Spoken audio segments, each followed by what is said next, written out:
Jadi pernah pas perang, Pak, apa kata orang-orang Islam ini, ya Rasulullah, buatkan juga lah kami tempat untuk meletakkan senjata, kemudian kami berkeliling di bawahnya. Jadi taruh senjata di tengah, itu kita berkeliling di bawahnya, agar kita bisa mendapatkan kemenangan dalam peperangan.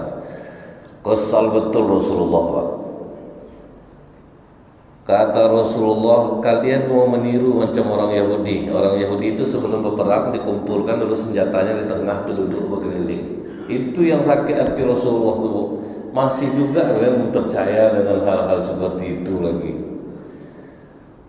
Maka yang terkenal oleh Rasulullah, aku mengingat Musa, lebih keras daripada ini diperlakukan oleh umatnya, tapi dia sabar. Itu yang membuat Rasulullah sabar jadi.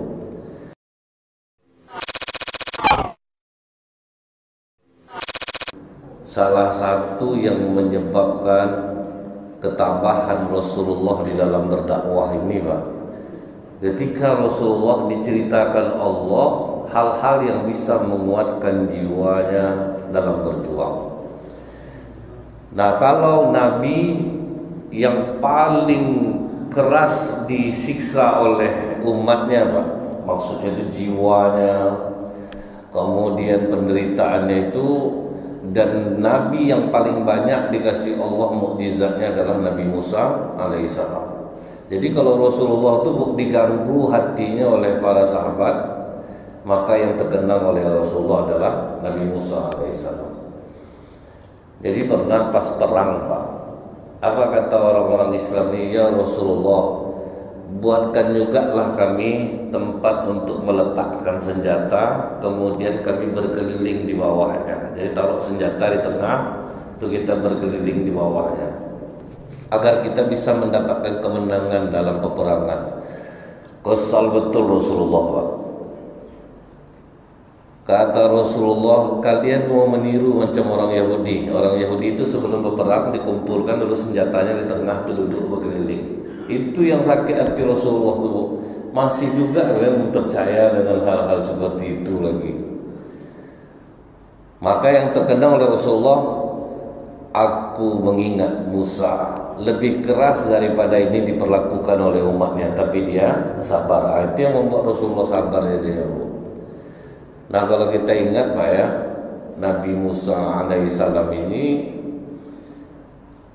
dia menjadi korban kebiadaban Fir'aun di masa lalu. Sebabnya apa, Pak? Fir'aun ini, Bu, dia itu bermimpi.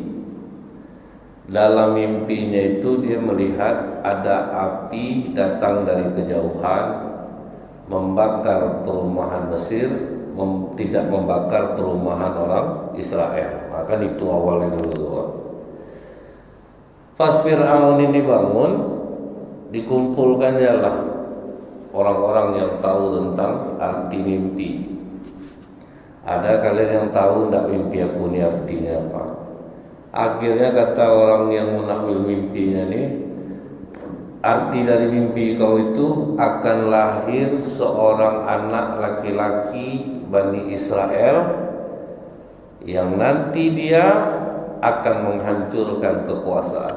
Nah, sejak itu tuh keluarlah maklumat Firaun, awasi seluruh perempuan hamil lahir laki-laki bunuh.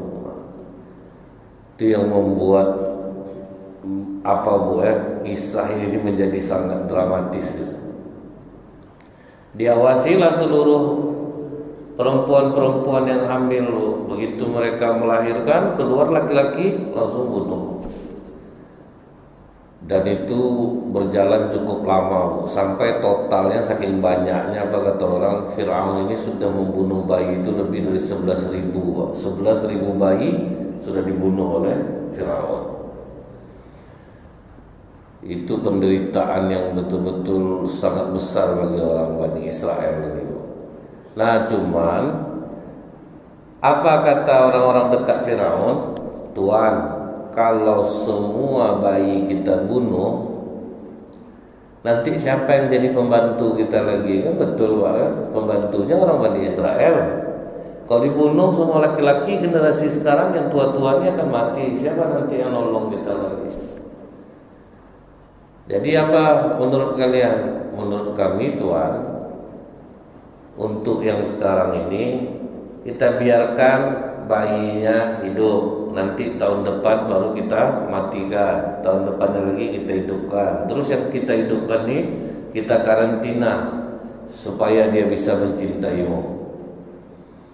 Nah, jadi itulah Bu, tahun ini dimulai dihidupkan, tahun depan dimatikan.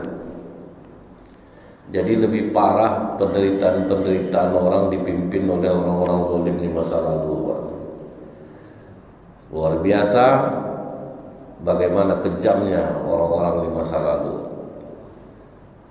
Nah, beruntungnya Nabi Harun itu lahir waktu bayi tidak dibunuh, Pak. Lolos Nabi Harun, Bu, abang Nabi Musa, lolos. Beberapa tahun kemudian hamil lagi ibu Nabi Musa. Waktu bayi dibunuh masanya, Pak. Ketika bayi-bayi harus dibunuh, nah Nabi Musa di dalam perut ibunya, Pak. Jadi betul-betul hati-hati ibunya. Nah, inilah Bu, kita yakin, bertambah yakin bahwa kalau Allah menghendaki sesuatu itu selamat, tidak akan ada yang mampu mencelakakannya. Ini bisa membuat kita tabah dan sabar. Jadi apa yang menjadi rezeki kita tidak akan pernah tertukar. Tugas kita berusaha, berdoa, kemudian mengenai hasil urusan Allah. Kalau memang rezeki kita, tidak akan ada yang bisa menghalanginya. Kalau memang tidak rezeki kita, 1000 kali pun berzikir, Pak, dari pagi sampai malam, kalau memang belum ditentukan Allah untuk kita, tidak untuk kita. Cuman kebanyakan orang kalau dapat bahagia, kalau tidak sakit hati, Pak. Itu biasanya. Kalau dapat rezeki, inilah aku mengamalkan sholat duha hari itu. Wah, mudah aja jalan. Tapi tiba tidak dapat, Pak. Cuma sholat duha, dah capek sholat duha, tidak juga dapat. Itulah sifat manusia ini. Fa'ammal insana idza mabtalahu rabbuhu fa'akramahu wa na'amahu fayaqulu rabbi akramah. Kalau dikasih Allah memuliakan aku, dipuji-puji Allah. Tapi kalau tidak, Allah ini menghinakan aku. Kalau kita paham konsep ini, ya Bu, ya, tidak akan ada yang membuat kita kecewa di dunia ini, Pak. Nabi Musa itu bisa tidak diketahui oleh tentara Fir'aun mamaknya hamil, Pak. Itu kan kuasa Allah tuh, Pak. Tiap hari patroli bisa tidak tahu dia ibu Musa hamil. Sampai melahirkan Nabi Musa alaihissalam lolos, tidak ada yang tahu. Cuman Allah wahyukan kepada ibu Nabi Musa. Jadi apapun firasat baik di dalam diri kita ini, Pak, itu dari Allah. Jangan kadang sama untung firasat aku ini kuat, padahal Allah yang ngasih. Udah sombong kita kadang-kadang. Apa yang dikasih Allah tuh? Wa auhayna ila ummi Musa. Allah ilhamkan, wahyukan kepada ibu Musa. Caranya adalah susukan anakmu itu, setelah dia siap menyusu, taruh di peti, kemudian ikat pakai tali. Nah, jadi awalnya tuh bukan hanyut, Pak, diikat dulu pakai tali.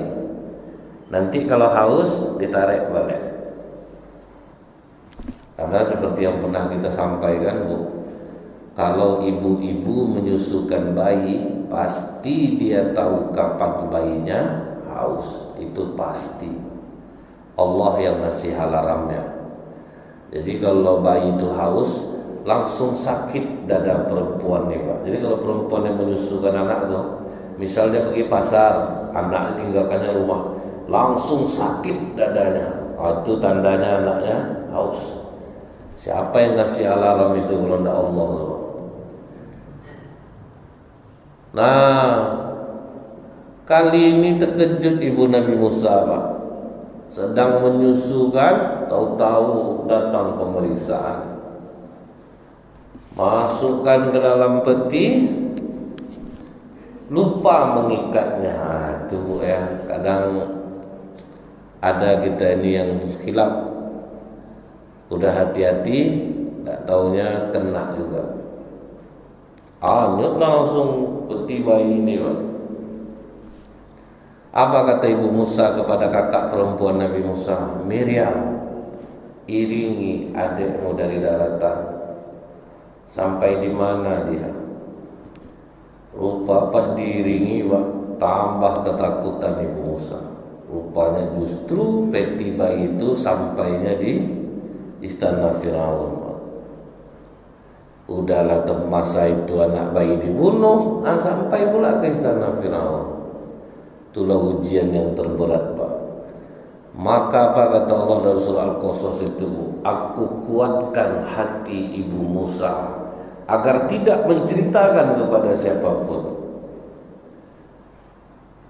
Karena kalau diceritakan resikonya besar, Pak. Dia lolos, tidak terperiksa, tentu bukan bayi itu aja yang kena, keluarganya pun mati dibuat Firaun. Dikuatkan oleh Allah. Yang menguatkan hati kita ini ternyata Allah, bukan kita. Kalau kita itu udah sombong, untung aku kuat hati aku nih, untung hati aku ini baja. Kalau sempat buatan Cina udah lama errornya. Itu kan kadang-kadang jadi kata-kata sama orang tua. Sampai ibu Nabi Musa itu menangis saja, Pak, membayangkan anaknya justru sampai di istana Firaun. Rupanya yang menemukan Nabi Musa di dalam peti itu justru istri Firaun sendiri. Begitu nampak ada anak bayi dalam peti, langsung digendong oleh istri Firaun, Aisyah binti Mumtazim. Sayang dia langsung, Pak. Digendong-gendongnya, Bu. Sayang dia sama bayi ini. Dipeluk-peluknya. Langsung datang Firaun. Ditengok Firaun, ini bayi Bani Israel ini. Ini masa bayi dibunuh. Anak siapa ini? Aku tidak tahu, anak ini hanya bunuh dia. Kata istri Firaun, kalau yang ini jangan. Entah mengapa sayang hati aku sama bayi ini. Kata Firaun, ya kalau kau sayang macam mana lagi, terserah aja lah. Jadi Firaun tuh sekejam-kejam Firaun, dia sangat cinta sama istrinya. Takut dia, Pak. Kalau apa yang membuat enak istri itu adalah terserah. Maka kalau saya nengok laki-laki takut sama istri itu, ingatlah saya Firaun, Pak. Berarti ada titisan Firaun di dalam jiwa. Kan banyak orang, Pak, di luar sagar minta ampun, Pak, tapi takut sama istri. Ada saya nengok di YouTube, Pak, bertato-tato badannya, sedang ngadu ayam, datang istri yang nyuruh pulang, macam anak kecil larinya. Badan tak tanggung, sanggar lagi. Kita sangka, Bu, itu tuh ica-ica aja, Pak, sandiwara-sandiwara. Rupanya memang betul masuk berita, Pak. Seorang laki-laki penuh tato sedang mengadu ayam, didatangi istri, suruh pulang, Pak. Macam anak-anak itu larinya. Macam mana Bapak membayangkan orang badan besar bertato lari. Cuman banyak orang memuji suaminya tuh, Bu. Kata orang, inilah suami yang cinta kepada istri. Dia cinta sama takut itu beda. Kalau nampak dari larinya takut nampak. Nah, itu ya, Bu, ya. Jadi dari mana Fir'aun ini tahu bahwa itu bayi Bani Israel, Pak? Kan bentuk bayi ini sama aja semua, Pak. Itulah ngerinya sihir tuh. Waktu orang kita Dayak Kalimantan berperang melawan orang Madura, itu sebetulnya udah banyak orang Madura ini yang kawin sama orang Dayak. Jadi apa kata salah seorang menantu ke mertuanya, "Pak, saya kan udah bisa bahasa Dayak, saya kan udah bisa gaya seperti orang Dayak. Jadi ndak apalah saya ndak lari ya," katanya ke mertua. Kata mertuanya, "Larilah kau jauh-jauh. Kami kalau orang Dayak nih berperang melawan orang lain, kami punya minyak sihir yang apabila diletakkan minyak itu di hidung, kemanapun orang Madura begitu cium sama kami." Itulah ngerinya sihir. Makanya kalau udah sihir, orang rajin sholat aja bisa tembus dibuatnya itu. Bapak Ibu mungkin pernah mendengar Rasulullah kena sihir, tembus Pak. Disihir oleh orang Yahudi, tembus. Itulah sejarah turunnya surat Al-Mu'awwizatain, qul huwallahu ahad, qul a'udzu birabbil falaq, qul a'udzu birabbin nas. Maksudnya itu disuruh 3 itu langsung dibaca. Tembus Pak, kalau udah sihir itu ngeri. Kemudian Pak, terbukti waktu perang Dayak sama Madura itu Pak, masuk orang Dayak ini ke dalam bus, tahu dia yang mana Madura enggak, langsung tarik aja tuh. Itulah minyak sihir. Nah, sihir ini kan dari zaman Fir'aun tuh sedang menjadi-jadi sihir tuh. Jadi dia tetap memakai itu, jadi tahu dia mana Bani Israel, mana yang enggak. Makanya tahu Fir'aun ini bayi Bani Israel, bunuh. Kata Isyah, kalau yang ini enggak, jangan. Entah mengapa sayang aku sama dia. Nah, kalau udah jatuh sayang nih, enggak bisa kita apa-apa lagi. Misalnya macam di perusahaan Pak, kalau bos sudah sayang sama anak buah, apapun kelakuannya Pak, ditutupnya aja matanya, nggak mau dia komen. Itulah kalau sayang sudah jatuh. Ada perusahaan di Pekanbaru ini Bu ya, direktur aja takut sama sopir Pak. Bayangkan sama ibu, direktur takut sama sopir. Karena Pak, sopir ini kesayangan bos besar di Jakarta. Apapun kelakuannya tidak ada orang sini yang berani Pak. Nah, itu kalau udah jatuh sayang tuh Bu ya. Makanya kita tidak bisa iri nengok orang, kenapa lah ya, bos nih sayang sama ini, sama aku enggak, padahal aku lebih baik dari dia. Itulah masalah sayang tuh Pak. Kalau kita lihat dalam rumah tangga tuh Bu ya, kalau perempuan udah cinta dia sama suaminya, azab kena tangan, kena apa, tetap juga mau lagi Pak. Udah capek keluarganya melarang lah, udahlah tuh, udah sering betul dia main tangan sama kau, minta lah putus lah lagi, tetap juga mau kan Pak. Yang macam yang kita lihat di Pekanbaru ini lah Bu, banyak Bu. Kadang itu loh Ustaz, tidak tercium ketiak abang tuh sehari agak lain rasanya Ustaz. Nah, padahal dah kena tampar pagi Pak. Itulah cinta tuh Bu, bisa membuat orang bodoh. Cinta itu bisa membuat orang bodoh. Nah, kalau kita ingat, apa nak cinta kali Fir'aun sama Aisyah ini Bu, untuk mendapatkannya aja Pak ya, diperlombakan semua perempuan Mesir itu Bu. Siapa yang paling cantik, yang paling pintar, itu nanti yang dijadikan istri Fir'aun. Jadi proses penerimaannya itu ketat. Nah, yang pertama kali membuat Miss Universe itu Fir'aun ini Pak. Sampai hari ini masih dipakai orang fashion show itu kan, itu berawal dari Fir'aun dulu memperlombakan. Nah, sampailah terpilih Aisyah binti Mumtazim menjadi istrinya. Nah, kemudian Bapak Ibu, begitu Nabi Musa kecil ini sudah digendong-gendong oleh Aisyah, tiba-tiba mendadak menangis dia Bu. Menangis minta susu. Sudah disuruh seluruh perempuan di istana itu menyusukan, tidak ada yang mau. Tetap juga menangis. Akhirnya bayi ini dibawa oleh Aisyah ke pasar, disayembarakan. siapa yang bisa menyusukan anak ini kemudian dia diam, aku berikan kalian upah dan kekayaan. Pas ada kakak Nabi Musa itu, Bu, kakak kandungnya. Nyonya Ratu, aku tahu seorang ibu yang bisa menyusukan bayi ini dan aku yakin bayi ini diam. Tunjukkan kepadaku.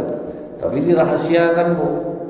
Ditunjukkanlah oleh Miriam kakak Nabi Musa, ibu Nabi Musa alaihissalam. Coba sama ibu ini susukan, Bu, Nyonya. Disusukan sama ibu, tentu diam langsung, Pak. Emak kandungnya menyusukan, tapi dirahasiakan, Bu. Seolah-olah enggak gitu. Oh, mau dia menyusu sama ibu, Bu. Ibu datanglah ke istana saya. Dapat duit, dapat harta. Kata ibu Nabi Musa, saya punya suami dan anak di sini. Pokoknya kalau bayi ini haus, antar aja kemarinya, dirahasiakan. Lihat, Bu, kalau kita sabar terhadap musibah, maka musibah akan berubah menjadi kenikmatan. Anda Pak, musibah ibu Nabi Musa itu, Pak, anak hanyut, sampainya justru ke istana Firaun, tapi akhirnya anak itu kembali lagi. Duit dapat, jumpa sama anak dapat. Makanya jangan pernah kita ini mengeluh-ngeluh, Pak. Kadang kita dikasih sakit itu, Bu, makanya dikata Rasulullah sebagai penghapus dosa. Banyak dosa kita ini yang tidak bisa dihapus dengan sholat selama ini, tidak bisa dihapus dengan zikir, tidak bisa dihapus dengan sedekah. Dikasih Allah lah nikmat sakit, Pak. Kaki payah berjalan, sudah tuh jantung mulai kena, dimakan obat jantung pengencing pula jadinya, payah tidur, sudah tuh udah kena lah asam urat lah tinggi, payahlah kaki terlipat, macam-macam. Tujuan Allah apa, Bu? Aku ingin hambaku kembali dalam keadaan bersih kepadaku. Karena sakit itu bisa menghapus dosa. Dengan syarat tidak mengeluh. Pokoknya pergi berobat. Berapa kuat ikhtiar kita berobat sakit, harus berobat. Masalah kesembuhan urusan Allah. Tapi kalau pakai gini, entahlah, tak apalah, sakit betul mama nih, mati aja lagi. Itu tidak jadi datang pertolongan Allah, Pak. Kan banyak orang kalau udah sakit macam itu, kadang, Bu, banyak yang membuat bapak ibu sakit ini karena salah obat, Pak. Kenapa saya katakan salah obat? Cerita ke anaknya tidak jelas apa sakitnya tuh, Bu. Misalnya kadang orang-orang tua ini suka betul bilang kalau dia mau dapat perhatian dari anaknya, dia bawa lah mama ni ke dokter, nak tidur dari malam, masa pitching haram mama nak tidur. Pada tidur, Pak, tentu dikasih dokter obat tidur, Bu. Itu tidur betul lah semua. Dia tidak jujur mengakui apa yang penyakit dia itu. Tapi kalau misalnya kita dikasih penyakit ini bersabar, sakit itu akan berubah menjadi kenikmatan. Jangan pernah mengeluh di saat kita miskin. Miskin itu akan berubah menjadi kenikmatan. Kebanyakan, Bu, mental orang yang udah rajin sholat di sini inilah kena ya, Pak. Sholat rajin, tapi ketabahan tidak ada, kesabaran tidak ada. Makanya kajian kita ini ngajarkan apa, Bu? Menunjukkan bahwa kalau kita sabar terhadap musibah, musibah akan berubah menjadi kenikmatan. Ya, saya pernah mencontohkan dulu COVID 2 tahun, masjid semua tutup. Tidak tahunya ada aplikasi Zoom, ada aplikasi Google Meet. Bisa ceramah dari rumah. Orang sekolah aja kan bisa, Pak, dari rumah dia bisa pergi sekolah.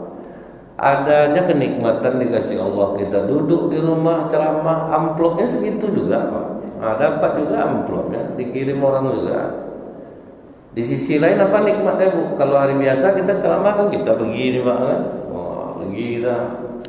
Kalau pas COVID kemarin itu kita duduk di rumah, jamaah yang kumpul nanti, Pak, kan? Di depan komputernya masing-masing. Jadi ada kenikmatannya itu. Nah, setelah nanti disusukan, Bu, berangkatlah balik. Istri Fir'aun ini dia balik ke istana. Besok kalau haus datang balik ke situ. Kenyang ibu Nabi Musa, Pak. Ekonomi langsung aman, Pak. Duit dapat, anak berjumpa.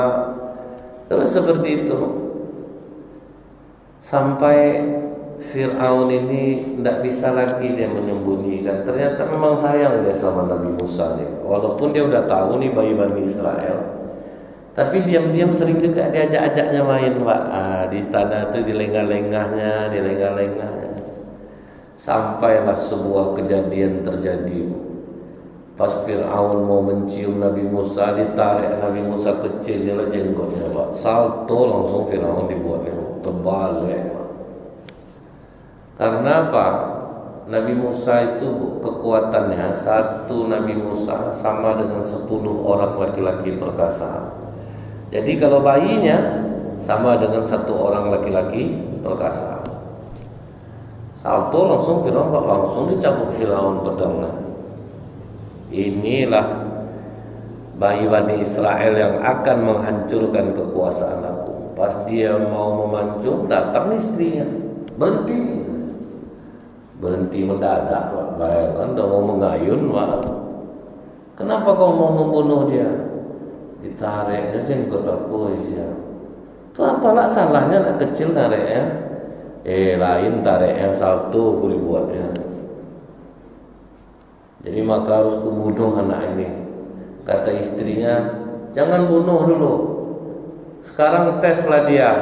Ambil 1 butir kurma, ambil satu batu bara.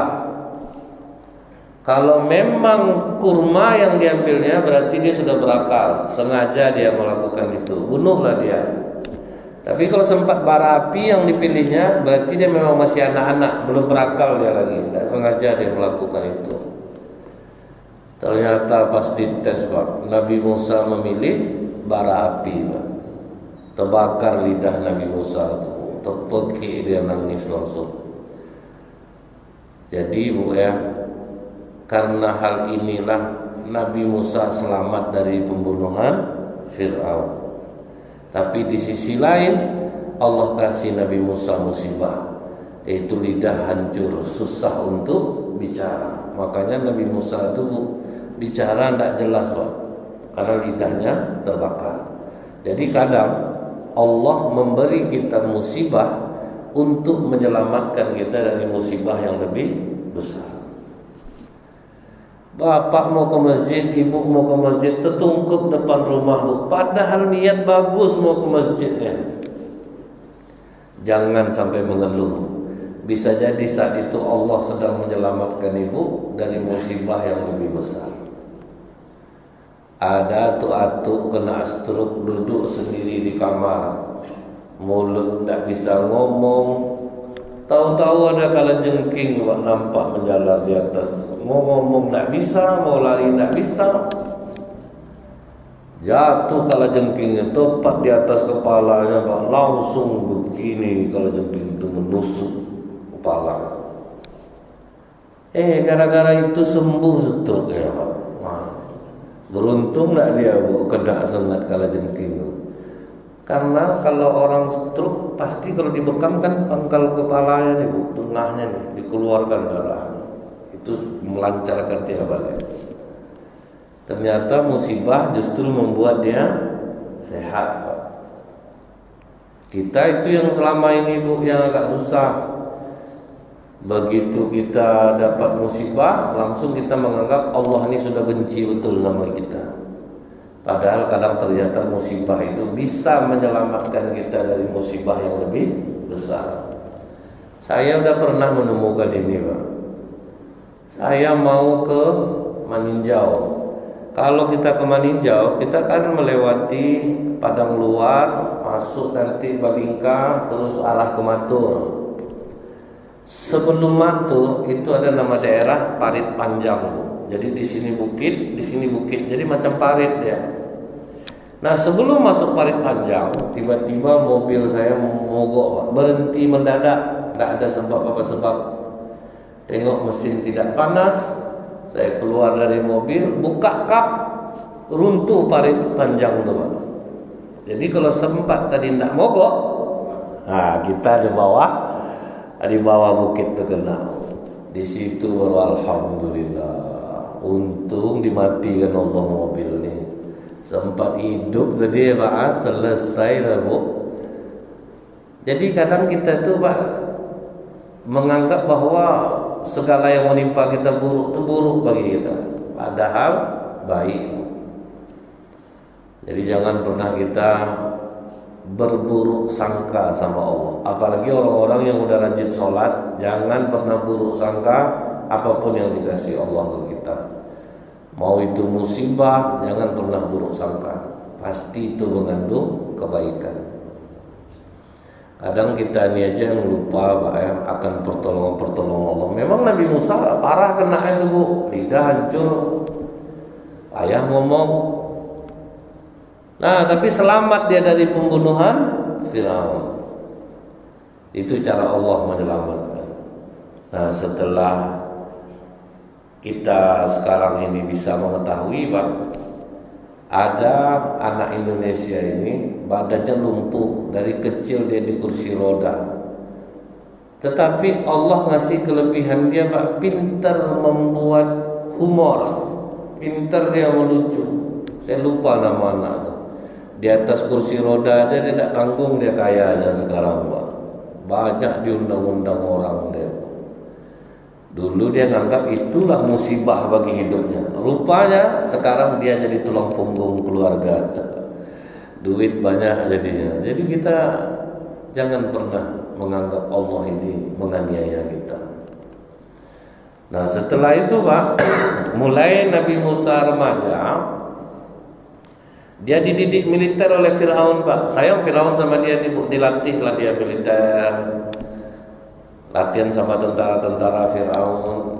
Nah siang itu dia main keluar. Begitu dia main keluar, nampaklah oleh Nabi Musa orang Mesir berkelahi dengan orang Israel. Datang orang Israel nih, Musa, bantu aku Musa, kita sekampung. Walau bagaimanapun kau kan lahir dari rahim orang Israel. Kata orang Mesir, jangan Musa, kau harus membantu aku. Dari kecil kau orang kami yang membesarkan kau. Hitung-hitung jasa lah nih Pak. Kita kan sering juga macam itu Pak. Kesukuan yang begitu tinggi. Jadi orang-orang pada masa dulu tuh suka membangga-banggakan sukunya. Nah inilah kata Rasulullah, sifat jahiliyah yang akan terus bertahan dalam umatku. Cinta terhadap suku. Makanya kita ada wirid-wirid suku ini di Pekanbaru, dia ada wirid suku ini. Apalagi kalau ada yang maju jadi anggota dewan tuh. Kapan lagi anak kemenakan kita naik? Padahal macam mantu kelakuannya pada tanggung jahat anak itu lagi, cuman duit banyak Pak. Dia Bu, kalau berduit banyak nih Pak, aman Pak, mau bodoh betul dipilih orang tuh Pak. Kentut aja dia Bu, semangat orang dengar kentut dia, tidak usah dia ngomong lagi Pak. Terkentut aja dia dipuji orang tuh. Sering saya mendengar misal wirid gitu Pak ya. Saya pas wirid di situ. Ini ada anak kemenakan kita mau maju, satukanlah nama kita, suara kita. Siapa lagi anak kemenakan kita yang bisa menduduki itu? Saya dengar saya bapak di sebelah saya berbisik, anak kelakuan macam itu, itulah mau naik, enggak. Itulah orang kadang bukan, tak peduli dia bahwa gara-gara dia kesukuannya tinggi bisa menganiaya orang.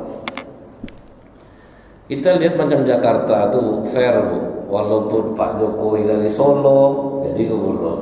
Pokok mereka prinsipnya asal baik orang ini kita pilih. Kalau kita yang masih kalau yang primordial yang kesukuannya tinggi itu, pokok enggak ada, jangan sampai ke orang jatuhnya. Nah usah itu lagi Bu. Masalah masjid aja bisa berebut kadang Pak. Oh itu masjid orang Pasir Pengarean aja tuh, tidak boleh pokoknya orang lain. Nah, itu anggapan saja. Kadang sering kita dengar di masyarakat masih ada rupanya yang kesukuan tinggi ini. Tidak boleh orang lain, kita orang lama di sini jangan coba-coba. Sampai kalau untuk memilih pengurus masjid main macam itu, Pak. Bapak aku dulu yang mewakafkan tanah nih, dia yang harus jadi pengurus. Kalau saya itu ambillah tanah itu balik pada risau lah, otak kita dibuatnya, Bu. Nah, kesukuan yang tinggi. Akhirnya apa, Pak? Khilaf Nabi Musa, Bu. Ditinjunya orang Mesir nih, Pak. Dibelanya suku dia. Itu, Pak. Nabi Musa ngaku salah tuh. Ngaku salah. Sekali ditinjunya, Pak, mati di tempat, rupanya langsung musuhnya tuh. Disitulah Nabi Musa minta ampun sejadi-jadinya ke Allah. Ampuni aku ya Allah, aku telah menganiaya diriku. Nah, ini pelajaran dari Nabi Musa ini, kata Rasulullah apa? Buat salah cepat minta maaf, cepat minta ampun kepada Allah. Sadari kesalahan kita itu, bahwa kita sudah melakukan kesalahan, akui dulu. Nah, yang banyak membuat orang berhenti di dunia kerja inilah, Pak. Kenapa banyak orang Islam ini kadang di dunia kerja sebentar dipakai orang, tidak mau ngaku salah, mah. Udah jelas salah, Bu, tidak mau ngaku. Nah, itu tuh yang susah. Jadi tidak dapat kita solusinya. Saya sudah menemukan, Bu, ya, dia ini salah. Akibat salahnya ini apa, Pak? Rusak orang membuat pesanan jadinya. Gara-gara kesalahan dia, rusak orang buat pesanan. Sudah itu dibilang bapak itu kemarin karyawannya yang ngomong kayak ini. Ditanya ke dia, betul kok ngomong seperti ini? Nggak ngaku dia, Pak. Tuh hancur ya. Nggak jadi orang pesan kita, rugi. Nah, itu bahayanya orang nggak ngaku salah tuh, Pak. Tapi kalau orang salah ngaku, ini salah saya, Pak, memang khilaf saya begini, besok tidak saya buat lagi. Jadi aman jadinya, Pak. Nah, banyak orang yang berhenti kerja tuh ya gara-gara itu tidak mau mengakui kesalahan, ego tinggi, Pak. Tidak ada saya salah. Saya, Bu, ketemu orang macam ini, Pak, ya, sampai saya maklum kenapa dia setaat apapun dia ibadah, Bu, tidak pernah lama dipakai orang kerja, Pak. Tidak mau ngaku salah, tidak mau disalahkan. Sudah itu ego tinggi, Pak. Jadi di mana letak salah saya lagi, Ustaz? Sholat saya jamaah, saya bilang sifat bapak yang kena, Pak. Kemanapun bapak pergi, sampai saya bilang sempat saya punya perusahaan, walaupun bapak kawan saya tidak mau saya bawa bapak, bisa rusak hubungan kita nanti. Ya, kalau orang yang tidak mau ngaku ini sulit. Nah, makanya, Bu, dalam Islam nih, orang yang mau bertobat kepada Allah tuh Allah senang sama dia. Dia mengakui kesalahannya. Nah, begitu dapat kabar Nabi Musa bahwa Fir'aun mencarinya dan tentaranya. Jadi disayembarakan waktu itu, Bu, dapat Nabi Musa ini hidup dan mati. Langsunglah melarikan diri Nabi Musa sambil minta ampun kepada Allah. Ampuni aku ya Allah, aku sudah menganiaya diriku. Ampuni aku ya Allah, sambil lari. Nah, rupanya, Bu, kalau kita ngaku salah ke Allah, Allah yang menuntun jalan kita, Bu, Pak. Itulah yang membuat Nabi Musa sampai di Madian. Jadi syarat orang Islamnya apa, Bu? Rendah hati. Banyak kita ini sifat rendah hati ini yang paling payah, Pak. Mengakui kesalahan itu kan rendah hati itu, Pak. Kita di masyarakat nih, Bu, ya, itu yang paling payah tuh mencari orang rendah hati itulah, Pak. Tidak bisa kita itu dihina orang, tidak bisa direndahkan orang. Sementara di masyarakat nih, Bu, 100 kebaikan yang kita buat, 1 kesalahan hilang yang 100 tuh, Pak. Itulah di masyarakatnya. Jadi kita harus betul-betul rela untuk kadang dihina orang. Ya, kita lihat, Pak, ya, Nabi Muhammad aja yang kekasih Allah dihina orang, Pak, kan? Siapa betul kita nih, gitu, Pak. Jadi kalau kita tahu itu, Bu, ya, akhirnya nyaman jiwa kita nih. Kita tahu kita salah, kita minta ampun ke Allah. Orang aja bertengkar, Pak, ya, diakuinya kesalahannya salah, betul saya, Pak, minta maaf saya, betul. Saya khilaf semalam, Bu. Saya ada jadwal maghrib, saking udah sibuknya lupa saya, Pak, ada jadwal maghrib. Sudah tuh baru tuh buka saya WA jam berapa, Bu, saya udah dari luar. Ngapa Ustaz tidak datang? Padahal udah dikasih tahu loh sama dia, Pak. Minta ampun saya kepada Allah, Pak. Minta maaf betul saya. Saya betul-betul lupa, Pak. Minta maaf saya. Saya langsung pakai suara saya minta maaf tuh. Ayolah Ustaz, nggak apa Ustaz, kita ganti harinya. Tetap dijadikan dia ganti hari. Karena memang betul-betul kita ngaku, Pak, gitu, Pak. Salah betul saya, Pak. Padahal udah Bapak bilang, betul-betul lupa saya. Jadi aman kita, Pak. Ini kadang Ustaz Ibu kayak dia gengsi, dia minta maaf, Pak. Ban mobil saya bocor tadi, Pak. Jadi itu lupa lah, saya ngasih tahu nggak ada lah sinyal di sini. Itu gengsi nama itu, Pak.